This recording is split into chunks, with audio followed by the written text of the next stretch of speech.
এই সমাজের মানুষ একমাত্র ভালো করার উপায় হলো আল্লাহওয়ালাদের সহবত। আল্লাহওয়ালাদের সহবত ছাড়া, আলেম ওলামাদের সহবত ছাড়া একটা পথভোলা মানুষ পথে আনা সম্ভব না। এই দেখেন, এত আইন আমগো দেশে, অভাব নাই, মাদকের আইন নেই, তারপরও মাদক কমছে? আরে কথা বলে না। মাদকের আইন আমগো দেশে নাই, মাদক কমছে না বাড়ছে? কেমন বাড়ছে? নিজে তো খায় যেটারে খায় না এটারেও খাওয়ায়। নিজে তো খায় যেটা খাইতে চায় না এটারে জোর করে খাওয়ায়। কারণ ওর টার্গেট হইলো, আমার কাছে তো টাকা নাই, ওর বাপে তো টাকাওয়ালা, ওর কাছেও টাকা আছে, যদি ওরে খাওয়াইয়া মোটামুটি লাইনে আনতে পারি, আমার আর কিনে খাওয়া লাগবে না, আমার বন্ধুই যথেষ্ট। কথা কন না কেন ভাই? যারা মাদক সেবন করো ভাই, তুমি তো আমার পর না।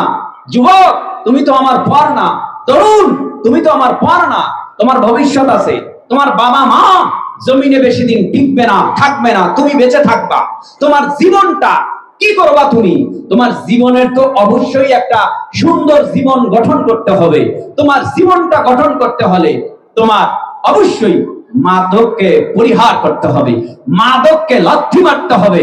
না, আমি মাদক খেয়ে আমার কিডনিটারে নষ্ট করব না, আমি মাদক খেয়ে আমার ফুসফুসটাকে নষ্ট করব না, আমি আমার মাদক খেয়ে আমার শরীরের ভালো রক্তটাকে ক্যান্সারের রূপ দেব না, আমি ব্লাড ক্যান্সারে আক্রান্ত হতে চাই না, আমি ভালো মানুষ হতে চাই। তাহলে ভালো মানুষ হতে চাইলেই হওয়া যাবে নাকি ভালো মানুষের কাছে যেতে হবে? ভালো মানুষের কাছে যেতে হবে। আমি বলবো, যুবক, তরুণ, কিশোর, ওই পথ ভালো না, ওই পথ ছেড়ে দাও। ইহদিনাস সিরাতাল মুস্তাকিমের পথে আসো, আলেম ওলামাদের পথে আসো। ইনশাআল্লাহ, ইনশাআল্লাহ এই জমিনের মধ্যে মাদক আর থাকবে না। যদি এই জমিনে, প্রায় সময় বলি, নবীর যুগ গেল, আবু বকরের যুগ গেল, উমরের যুগ আসছে। কার যুগ? হযরত উমরে ফারুকের যুগ আসছে। এক মাদকখোর মদের বোতল হাতে লইয়া সেই মদের আড্ডাখানায় রওনা। তদানীন্তন সময় খলিফাতুল মুসলিমিন হযরত উমর ঘোড়ার পিঠে সওয়ার হয়ে আসতেছে। যেই উমরের এক আঙ্গুলের ইশারায় গোটা অর্ধ পৃথিবী শাসন করতেন।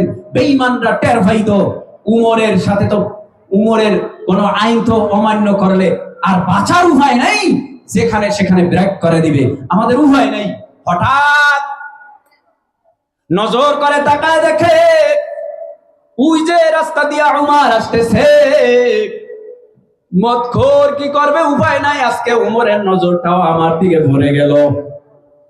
মদের বোতলও দেখেছে, কি করার আছে, আল্লাহর কাছে তওবা করে আর কয়, আল্লাহ গো, এটা তো মদের বোতল, দুধের বোতল বানায় দিতে তো তোমার সময় লাগে না। খাস তওবা করি আল্লাহর কাছে, বলে, আল্লাহ গো, উমরের হাত থেকে বাঁচাইয়া দাও, ওয়াদা করলাম জীবনে কোনোদিন আর মদ পান করব না। আল্লাহ পাক রব্বুল আলামিনের কাছে খাঁটি দিলে তওবা করছে, আর মদ পান করব না, জীবনটা ভিক্ষা দাও, না হয় উমর আমাকে বেতের আঘাত দিয়ে দুনিয়া থেকে বিদায় করে দিবে। হতে পারে উমর আমাকে দুনিয়া থেকে বিদায় করে দিতে পারে। আল্লাহ গো, আমার যাওয়ার কোনো জায়গা নাই। আল্লাহর কাছে তওবা করে আর বলে, আল্লাহ, মদের বোতল দুধের বোতলে রূপান্তরিত করে দাও।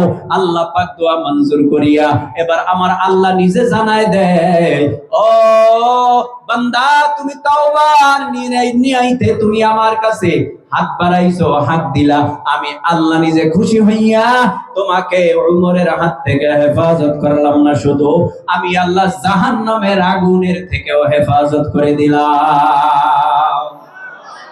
হযরত উমর আসছে, যুবক, তোর হাতের মধ্যে কি? এই যে হযরত, আমার হাতে কি? দেখে। আসলে হযরত উমর মদের বোতল হাতে নিয়ে দেখে, আসলে এটা মদের বোতল না, মদের বোতলটাকে আমার আল্লাহ দুধের বোতল বানাই দিছে। আর দুধের বোতলটা হাতের মধ্যে। ওমর নিজে জানেও না কারবার কি। যুবক কয় হুজুর, চোখের পানি ফেলায় কান্না করে আর বলে হুজুর, এটা তো আসলে মদের বোতল ছিল, দুধের বোতল আমার আল্লাহ বানাই দিছে। হুজুর, আমি এই নেশার উপরে, মাদকের উপরে লাথি মারলাম, আর জীবনে মাদক খাবো না। হুজুর, আপনি আমার একটু তওবা পড়ায় দেন, আর আমার মাথায় হাত বুলায় একটু দোয়া কইরা দেন, আল্লাহ যেন আমারে আমার ওয়াদার উপরে ইস্তেকামাত থাকার তৌফিক দেয়। ও ভাই, হেদায়েত পাইতে সময় লাগে, কথা বলেন না কেন? কত খারাপ মানুষ ভালো হয়ে গেছে না? কথা বলেন না কেন? ভালো হয়ে গেছে না? কত খারাপ মানুষ ভালো হয়ে গেছে না? এই মোহাম্মদপুরে সবাই ভালো, এই মোহাম্মদপুরে সবাই খারাপ? কত ভালো আছে, কত খারাপ আছে, কত মাদক মাদক কারবারির লোক আছে, আবার কত মানুষ আছে না এগুলি করবো না। কত মাদকওয়ালা আছে যারা বলে না ভাই মাদক আর সেবন করবো না, এই ব্যবসায় আর করবো না, লাথি মারলাম। বহু বছর পর্যন্ত ব্যবসা করেছে, এখন এটা লাথি মেরে ছেড়ে দিয়েছে। এরকম বহু প্রমাণ নাই? বহু আছে। ভবিষ্যতেও দোয়া করতে থাকেন, আল্লাহ যেন এই যুবক, তরুণ, কিশোর এদেরকে হেদায়েতের মালা গলায় পরাইয়া, আল্লাহ যেন এদেরকে জাহান্নামের আগুন থেকে বাঁচাইয়া জান্নাতের মেহমান বানায় দেয়। জোরে বলেন আমিন। এদের জন্য দোয়া করবেন, সব সময় দোয়া করবেন। আল্লাহ তাআলা কবুল করুন, সকলে বলুন আমিন।